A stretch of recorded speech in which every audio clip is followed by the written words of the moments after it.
Hello, my name's Colin Campbell, I'm with Polygon. We're looking at Rise of the Tomb Raider, or more specifically, how Rise of the Tomb Raider is being made. I recently went to visit the developers at Crystal Dynamics, they're just outside San Francisco, and I spent the afternoon talking to the artists about how they went about creating Lara Croft for this new game. It's coming out on the Xbox 360 and the Xbox One in November.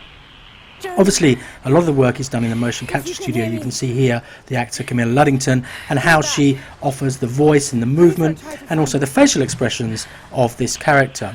But then the magic happens back in the studio when the artists get to grips with the footage that they've been given, and they use the technology that's available to them today to create a character who looks believable, who seems like she could actually exist in real life. When I spoke to the artist, one of them mentioned to me that the most difficult thing that you can do today in video games is create somebody that looks like a human being. And here you can get a sense of the scale of the problem.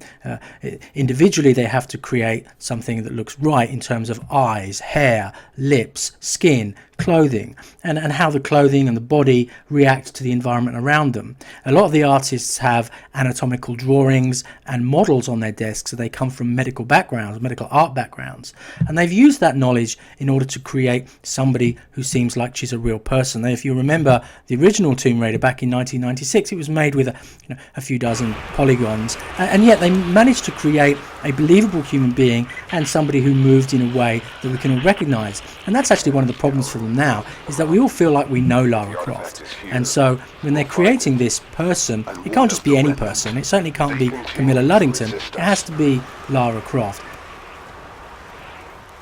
And you can see here some of the storyboard work is done, how it translates to creating the scenes, such as here where Lara Croft is in Siberia on her own, in mortal danger, and how it works in the motion capture studio with the actor, and then finally how it comes out in the final scene. And a lot of this footage you may have seen for the E3 demo that was shown a few weeks ago. And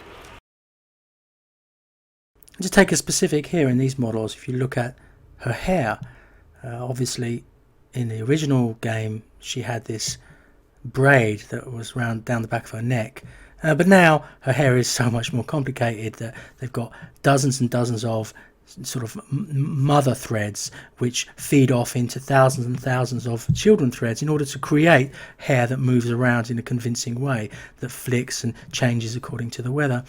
And you can see here some of the work that's been done on her body, on how she moves, how her muscles move, how they tense when she tries to climb up the side of a ladder.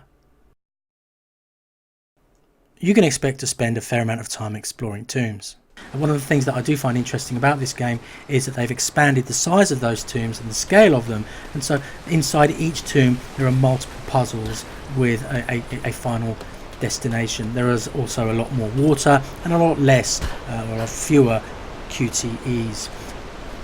It's a Tomb Raider game, and so you're spending a lot of time with Lara Croft, and so it's right. The developers have spent their time on making Lara Croft just right. It comes out on November the 10th.